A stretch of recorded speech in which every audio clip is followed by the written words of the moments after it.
Picture this. A 14-year-old girl is being dragged lifelessly from the emperor's private quarters, her body slack between two servants clutching her wrists tightly, feet trailing uselessly over polished marble, eyes wide open yet completely devoid of any spark or recognition. Her form hangs heavy, as though every trace of vitality has been drained away. Merely 3 days earlier, you heard her light laughter drifting from the neighboring chamber. This very morning, the summons arrived for her. Now she returns as a shadow of herself, utterly changed. One of the servants notices your gaze fixed on the scene and swiftly pulls you back inside your room. Never watch. Never let them catch you looking. And when the moment comes for you, offer no struggle. This is Rome in the year 39 CE. You yourself are only 14, trapped for 6 full days inside what they call the Garden of Venus, and the horrifying truth has finally dawned on you about what befalls any girl chosen for the emperor's call. Your own father described the selection as a rare distinction. Tears streamed down your mother's face as the carriage carried you away. Neighbors stood watching with open envy while you traveled the path rising to the grand palace. No one spoke the grim facts aloud. No one warned that the supreme ruler of the known world maintains a cold, organized process. Names of girls recorded meticulously on wax tablets alongside their exact ages, physical descriptions, and family details before they are methodically summoned one after another to his secluded chambers. Those who return are never the same people who left. This is the grim account of Caligula's treatment of the young women held within his imperial residence. Yet the deepest chill lies not in the specific cruelties inflicted. MC1, the true terror stems from the fact that the entire system operated unchecked. Senators turned blind eyes. Praetorian guards stood silent. Even the families who presented their daughters at the gates remained complicit through their inaction. Knowledge was widespread, yet silence prevailed universally. If this account seizes your attention, please tap the like button and subscribe right now. It requires only a moment and supports our mission to bring suppressed historical voices into the light. Before diving deeper into the atrocities committed behind those closed doors, however, it's essential to trace exactly how an ordinary individual could transform into someone capable of such depravity. Because Caligula was not born inherently evil, relentless circumstances molded him into the figure history reviles. Travel back to 19 CE. A small boy of 7 races excitedly through a bustling Roman legionary encampment, dressed in a child-sized military uniform featuring miniature armor pieces and bright red boots. The hardened soldiers adore the child, nicknaming him Caligula, meaning little boots. As the beloved son of Germanicus, widely regarded as Rome's most brilliant general since the days of Julius Caesar, this youngster symbolizes good fortune and coming victories for the troops. He has no inkling of the catastrophe looming over his family. 12 months later, tragedy strikes. His father dies suddenly. The official proclamation cites a swift illness. Behind closed doors, whispers insist poison was administered on direct orders from Emperor Tiberius. Now 8 years old, Caligula begins witnessing the systematic destruction of everyone closest to him. His mother is forcibly removed from their home on charges of treason and left to starve slowly during years of exile. His eldest brother is arrested, thrown into prison, driven to such desperate hunger that he attempted to chew the straw stuffing from his own mattress. The second brother suffers banishment to a desolate island where relentless torture by guards eventually drove him to smash his head repeatedly against stone walls until death came as release. One by one, his entire immediate family is erased. Young Caligula watches every agonizing step of this annihilation. By 31 CE, he alone survives at age 19, the last living member of his once prominent line. Then comes the imperial command. Emperor Tiberius requests his presence on the remote island of Capri. Ancient sources, including Suetonius and Tacitus, who wrote within living memory or shortly after these events, portray Capri under Tiberius as a fortress of nightmares.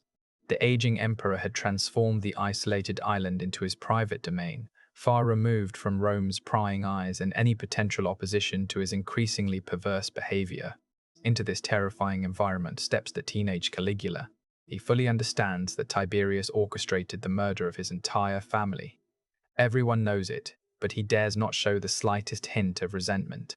One misplaced expression of anger or grief would mean instant execution. Suetonius records a particularly unsettling observation. There was never a more obedient servant nor a more vicious master. Across 6 long years, Caligula remains close to Tiberius, quietly observing, studying and internalizing the precise techniques for breaking human will from the most accomplished tyrant Rome had yet produced. Then in 37 CE, Tiberius dies. Some accounts claim natural causes. Others insist Caligula personally smothered the old emperor with a pillow. Either way, the long-held captive suddenly becomes absolute ruler. Rome erupts in celebration, believing they are welcoming the noble son of their heroic Germanicus. They have no idea what kind of darkness has just been released upon the empire. For the first 7 months, Caligula appears the model prince. Political prisoners are freed. Lavish public games are staged. Generous distributions of coin reach the common people. Then a devastating fever grips him for several weeks. The man who eventually recovers from that prolonged illness bears little resemblance to the person who fell sick. Whatever occurred during those feverish days remains forever unknown.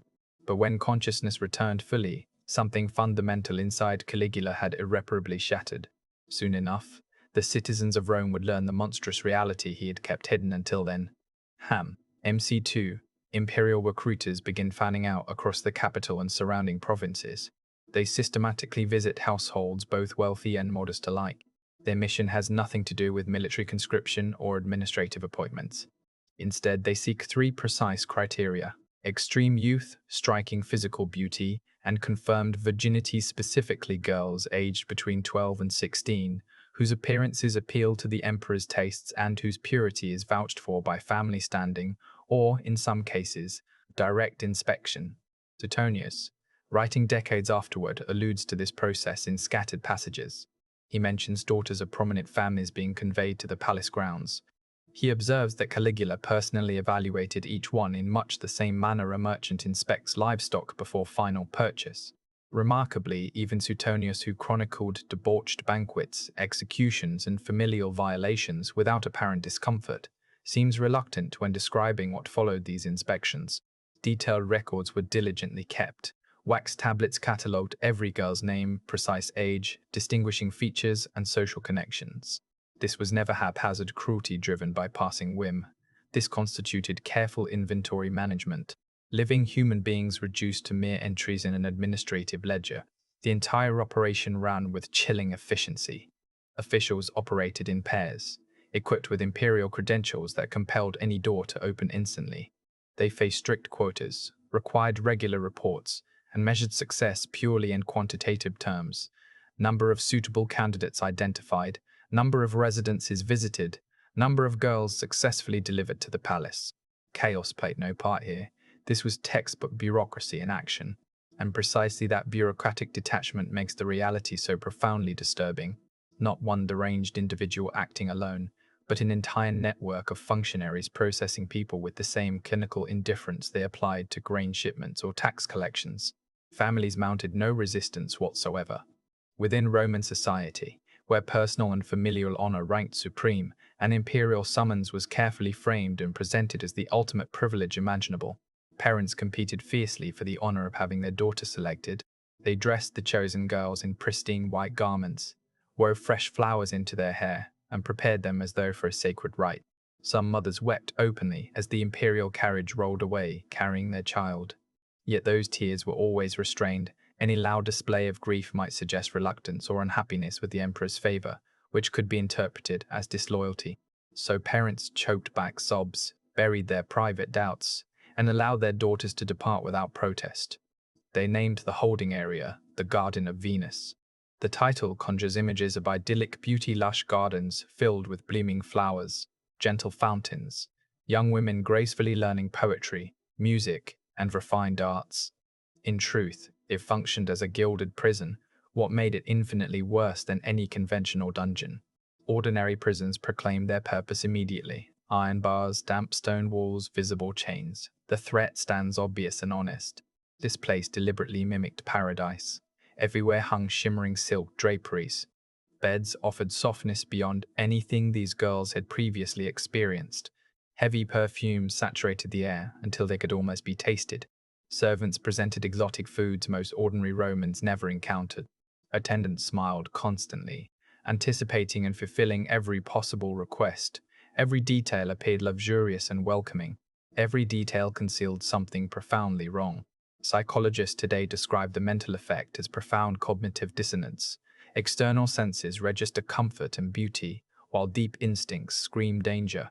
The resulting internal conflict gradually fractures perception and self-trust.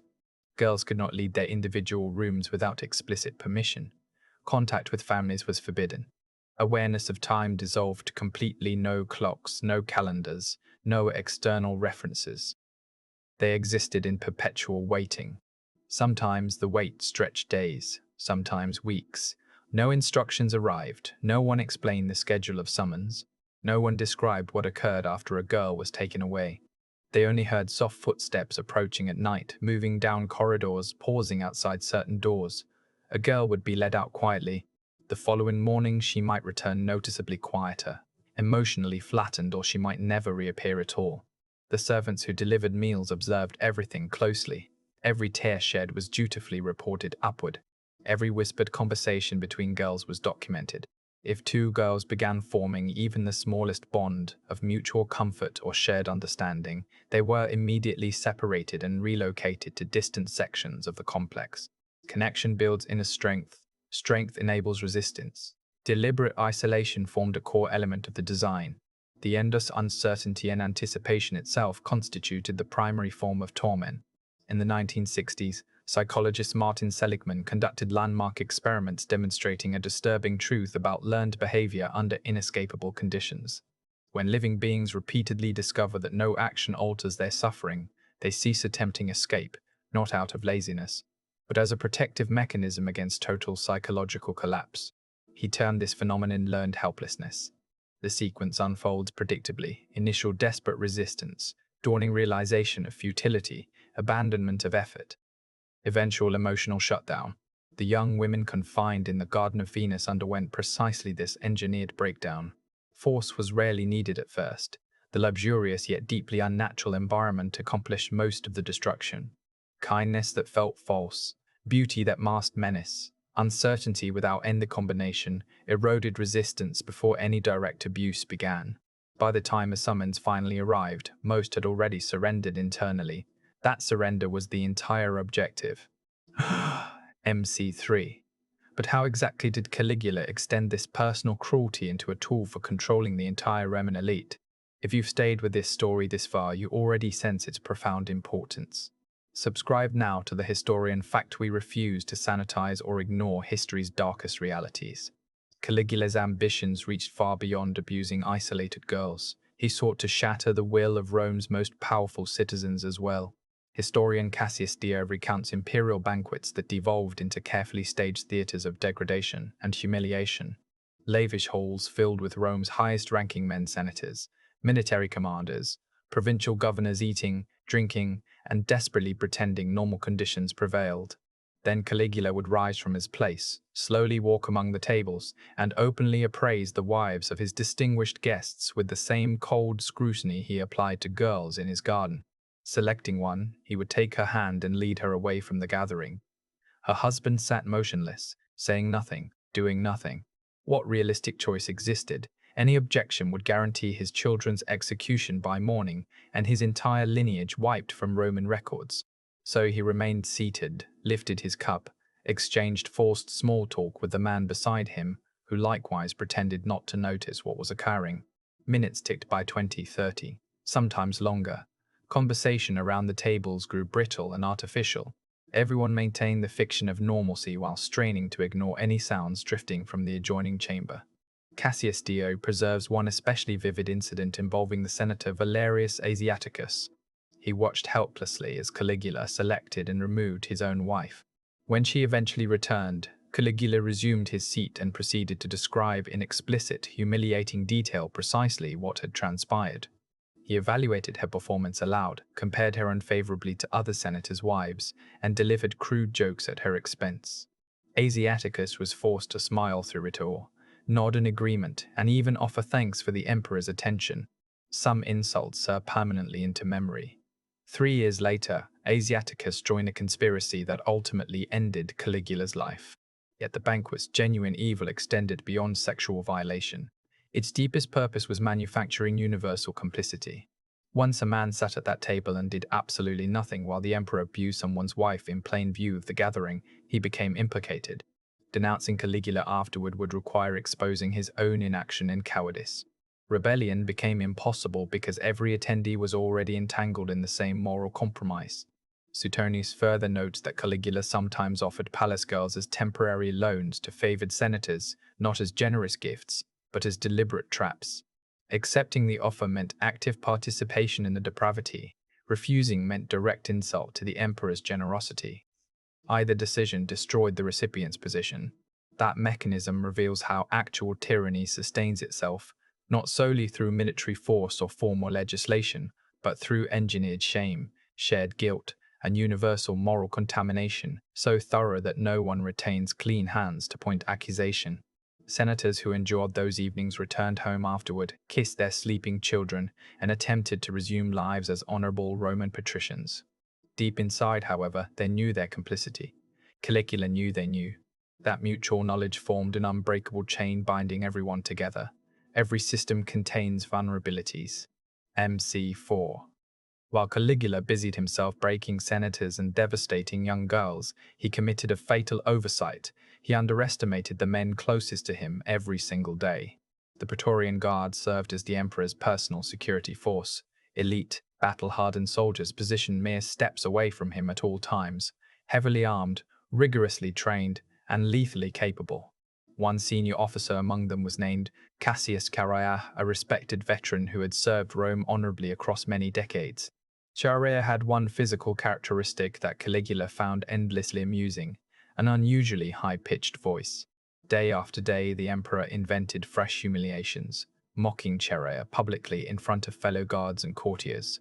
Whenever Chaerea needed to request the daily military password, a standard security protocol, Caligula deliberately assigned him deliberately feminine or suggestive words like Venus, love me, or similar degrading phrases. Fellow soldiers snickered each time. The ridicule continued relentlessly for months. Suetonius observes that Caligula considered the game hilarious and assumed Chaerea would absorb the insults without complaint, just like everyone else. He gravely miscalculated. Senators possessed families they could rationalize protecting through silence. Chaerea was first and foremost a soldier, a man conditioned to confront problems decisively, often with steel. He stood daily within arm's reach of the emperor, sword hanging at his side. Caligula had effectively demonstrated that life under this ruler held no dignity worth preserving. On January 24, 41 CE, Caligula proceeded through a narrow underground passageway beneath a theatre complex, tight stone walls, dim lighting, limited visibility. He appeared in excellent spirits, anticipating an afternoon performance. Cassius Chaerea waited concealed in the shadows. Multiple historical sources preserve the essential details. As the emperor drew near, Chaerea stepped forward according to routine protocol. Guards always confirmed the password with the sovereign. He requested the day's watchword. Caligula smirked, opened his mouth to deliver yet another humiliating quip. The final insult never left his lips. Chaerea shouted, "Take that," and plunged his sword upward beneath Caligula's ribcage. The confined corridor offered no room for escape. Conspirators blocked both ends. They closed in immediately. 30 stab wounds were inflicted in a frenzy of accumulated rage. The assault continued until nothing living remained. 4 years of accumulated terror, personal degradation, witnessing young lives destroyed and powerful men broken or released in roughly 60 seconds of unrestrained violence. The killers did not stop there. They located Caligula's wife and executed her on the spot. Then they discovered the imperial nursery where his 2-year-old daughter slept. One soldier seized the child and smashed her head against a marble column. No potential heirs survived. No future revenge could be organized. The bloodline ended decisively. The new emperor, Claudius, immediately faced an extraordinarily difficult situation. What should be done with the remaining girls still confined in the Garden of Venus? Public acknowledgement of the full extent of Caligula's crimes would expose Rome's collective shame to the entire empire. Families would demand justice and restitution. Senators who participated in or witnessed the humiliations would face exposure and ruin. The entire imperial system risked unraveling. Therefore, Claudius chose comprehensive silence. The surviving girls were quietly returned to their families, accompanied by lavish gifts, gold coins, fine silks, precious jewelry. These were not genuine compensation for suffering endured. They functioned as bribes intended to purchase permanent discretion. Most families accepted the terms without protest. What realistic alternative existed? Their daughters returned irreparably damaged in Roman society's eyes, considered spoiled goods, unsuitable for respectable marriage. The best remaining option was collective pretense that nothing had ever happened. Yet the girls themselves could never forget. How does anyone erase memories of such violation and terror? How does normal life resume after enduring prolonged psychological and physical destruction? Surviving literary fragments preserved by later authors indicate that some women refused all physical intimacy for the remainder of their lives. Sudden footsteps triggered instinctive flinching. Sleep became impossible without constant lamplight burning through the night. Others awoke screaming from recurring nightmares that persisted for decades. Their families learned over time to ignore the cries and pretend normalcy. Still others withdrew completely into silence, spending hours staring blankly at walls or windows, lost in recollections too painful to voice and too private to share. The renowned Greek physician Galen, writing roughly a century later, documented symptoms observed among women who had survived extended captivity and trauma: selective mutism, refusal of food, a characteristic emptiness behind the eyes. He never explicitly connected these cases to Caligula's victims. Perhaps he remained unaware of the specifics, or perhaps discretion prevented mention. But the described conditions matched survivor accounts with eerie precision. One particular woman, according to a fragment recovered centuries afterward, refused to speak of her time in the palace for 50 full years. Only on her deathbed did she finally confide the complete story to her granddaughter. The granddaughter carefully recorded the account before burning most of the pages out of shame or fear. A few portions survived.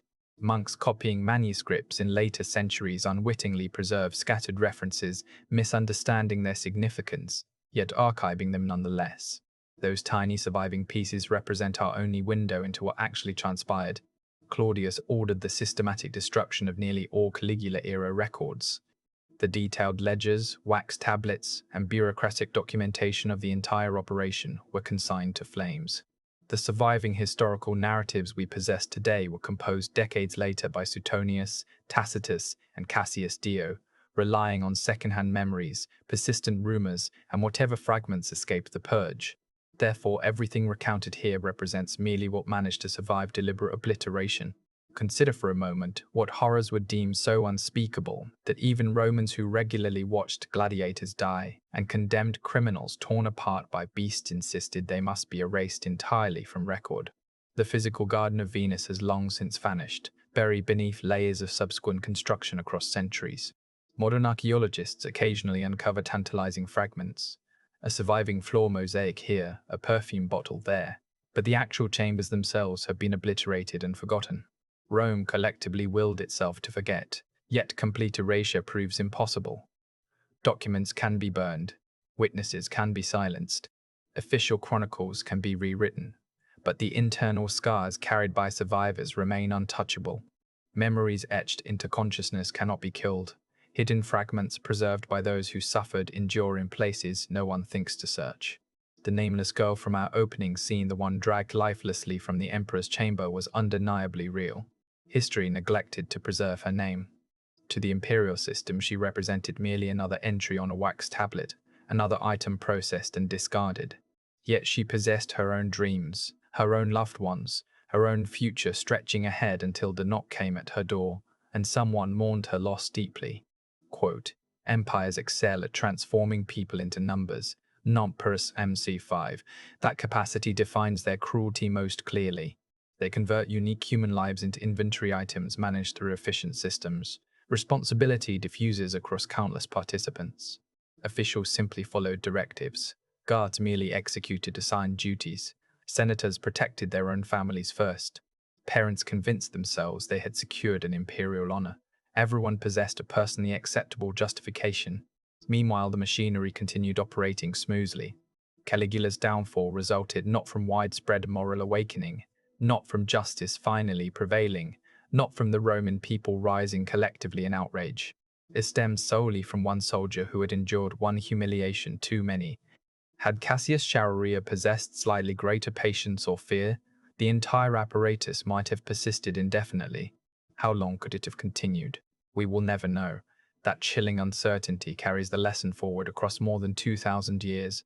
Systems built on cruelty rarely collapse because their evil finally becomes unbearable to the masses. More often, they fall through accident, through one individual reaching a personal breaking point at precisely the right moment. For all other times, they simply continue running, consuming lives, enforcing silence, patiently waiting for someone finally willing to declare enough. The Garden of Venus operated across 4 full years. 4 years during which young girls were catalogued, summoned, and processed like routine inventory. 4 years during which Rome's most powerful men were systematically humiliated and morally compromised at state banquets. 4 years during which parents handed over their daughters while convincing themselves this represented the highest possible honor. Without that final excessive mockery directed at one proud soldier, the system might easily have endured 40 years, 400 years. Who can say? The machinery itself remains indifferent to duration. It exists only to continue functioning. That fundamental truth explains why these ancient accounts retain urgent relevance today. They represent far more than dusty history safely confined to the distant past. They constitute recurring patterns, recognizable templates, proven blueprints reused across different eras, different cultures, different faces, wearing the same crowns. The sole effective countermeasure, indeed the only thing that has ever halted such systems, remains one person or a small group, refusing any longer to remain silent. This channel, The Historian Fact, exists precisely to present history without sanitization or apology. We examine what actually occurred, no matter how uncomfortable the truths revealed, because the past is never truly dead. Music, it waits quietly in darkness, always ready to reawaken whenever conditions permit. Has effects, low heartbeat pulse, but what allowed such widespread complicity across every level of Roman society? Has 6. Power structures of this kind depend fundamentally upon collective denial and shared fear. The dread of imperial reprisal ran so deep that even the quietest murmur of criticism risked total annihilation, not just for the speaker but for entire extended families. Parents ensnared within this web of supposed prestige rationalized handing over their children as necessary sacrifices for social advancement, deliberately blinding themselves to the obvious horrors awaiting. This form of psychological entrapment, where societal honor conceals raw terror, serves as one of history's most reliable tools for tyrants seeking absolute control. Zoom in, flickering oil lamp on ancient scroll. The psychological devastation inflicted on the girls inside the garden extended far beyond immediate physical violation. Modern research equates prolonged isolation under such conditions to the documented effects of solitary confinement, severe depression, chronic anxiety disorders, persistent dissociation from reality. The beautiful surroundings paradoxically intensified the mental torment, creating an inescapable trap between apparent luxury and intuited danger.